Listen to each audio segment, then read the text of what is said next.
Welcome to Archiversity online classes. In this lecture, I am going to explain you how to calculate, analyze and interpret long-term assets to long-term debt ratio.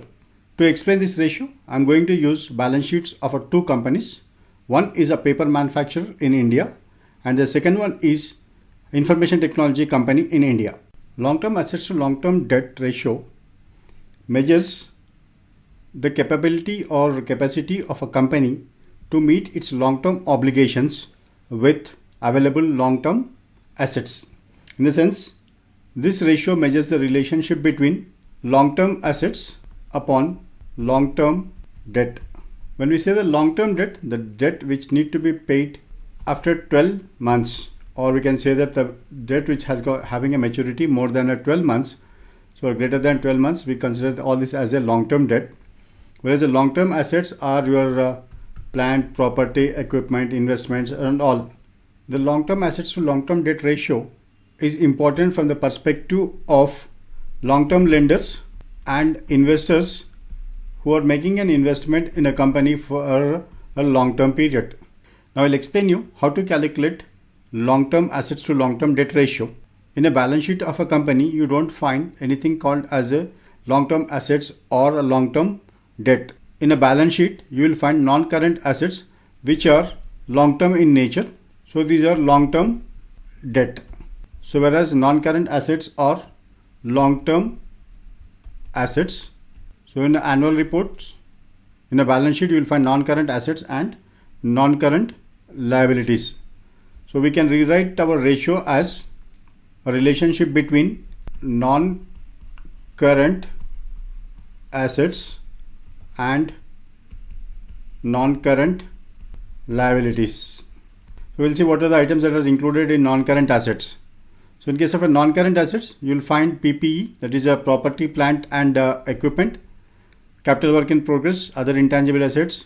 Then you have investments, loans, other financial assets and other non-current assets. So the total are here. This is for the two financial years. One is 31st March 2019 and second one is 31st March 2020, and all the values are in rupees crores. So for the financial year 2019, your non-current assets are 2,968.86 crore, whereas for financial year 31st March 2020, this is 3,554.39 crore.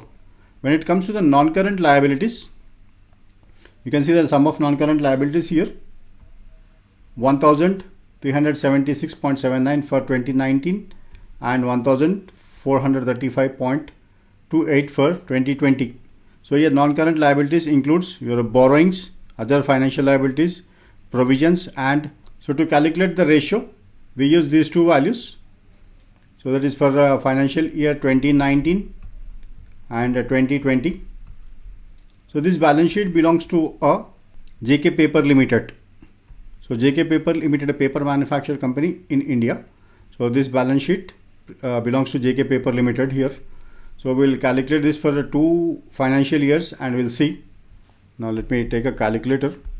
So for the financial year 2019, your long-term assets or non-current assets are 2,968.86. This upon non-current liabilities 1,376.79. So the ratio is 2.15. 2.15 in the financial year 2019, whereas for 2020 this is 3,554.39 upon 1,435.28. So this is 2.47 or we can say 2.48.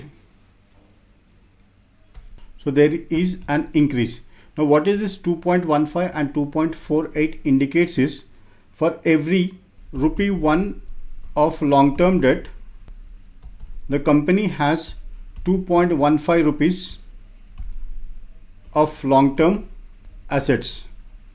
That is for every 1 rupee of a non-current liability, the company is having 2.15 rupees of non-current assets. Similarly, for the financial year 2020, for every 1 rupee of a non-current liability, the company has 2.48 times of a non-current assets. This indicates that the company is highly capable of meeting its long-term obligations. One another issue that you need to pay attention while calculating this ratio is all the non-current assets which are shown in a balance sheet are of a book values. In the sense, when you look at the property, plant and equipment, this is a net of a depreciation. So now just we look at the values here. So the property, plant and equipment of the company, land, freehold land, it is worth of rupees 275 crore. Alright, but the market price of this asset may be much more than the 275 crore. Similarly, the buildings, plant and equipment, which is showing the buildings is 294 and the plant and equipment is 2285. So in case of a buildings and plant and equipment, this is the book value which you are showing. However, when you try to sell these assets in the market, you may not be able to realize this much of an amount. So on the other hand, similarly, you have a furniture and fixtures also, in this case also, and vehicles also, you may not realize the total amount which is shown in a balance sheet. There may be, when you try to sell the assets, you may get a lesser price. And other tangible assets are here, and non-current investments. So investments here, which is a quoted one. So this we show as a market value. When we say a quoted or for which there is a market prices are available, the share prices are available, but these share prices again as a volatile one. So the caution that you need to make while calculating non-current assets to non-current liabilities is that the value of assets which is showing in a book value may not be appropriate, and sometimes you may not be able to realize the value which is shown.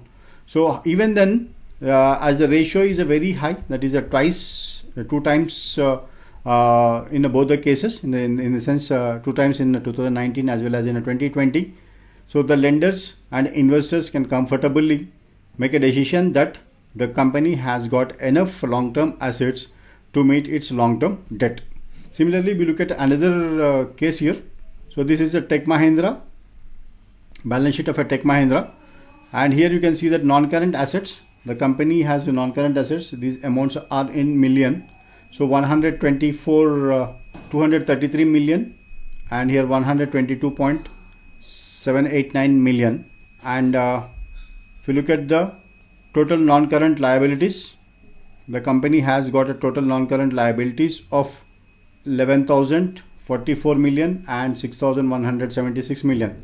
Using these two, if you calculate the ratio, that is for 2019 and for 2020,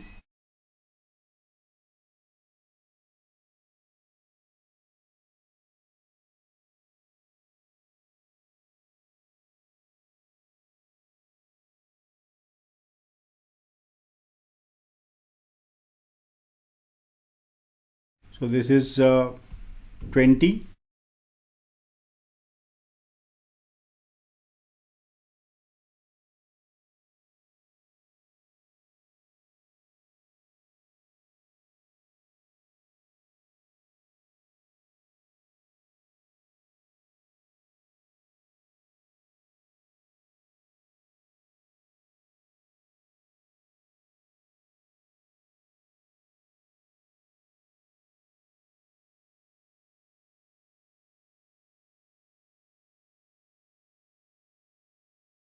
So the long-term assets to debt ratio in 2019, it is a 20 times. So this is measured in terms of a times, and here this is a 11 times. In both the cases, this is a phenomenally high value.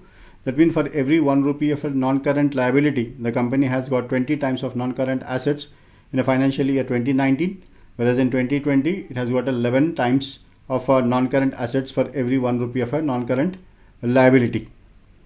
However, there is a huge decrease in value. So to know more about this, why there is a decrease in the value, you need to look at the details or the notes of the balance sheet. Now here, if you look at the property, plant and equipment of a company, so for the financial year 2019, the values are here, and for 2020, the values are here. So if you look at the net values here, freehold land 477, buildings, then computers, plant and equipment, furniture and fixtures, vehicles, and office equipment, leasehold property. So all these are the values of non-current assets the company holds, and other financial liabilities non-current. However, if you see the balance sheet, there is huge increase in non-current liabilities during the year 2020. So if you observe here, the borrowings are there, lease liabilities, there is a high increase in lease liabilities, also other financial liabilities, and there is a provisions also. So provisions, okay, more or less it is the same, but there is an increase in lease liabilities and there is an increase in other financial liabilities during the financial year 2020. On the other side, if you look at the non-current assets, here also in case of a non-current assets, there is a decrease in non-current assets. So earlier it is 124.233 million, whereas in the financial year 2020 it is 122.789 million. So because of these two reasons, there is an impact on the debt, long-term assets to long-term debt ratio. Earlier this is a 20 times, now this is a 11.2 times. Even in both the cases, this is a very high value. This is how you need to calculate, analyze and interpret long-term assets to long-term debt ratio. Thank you. Thanks for watching the lecture.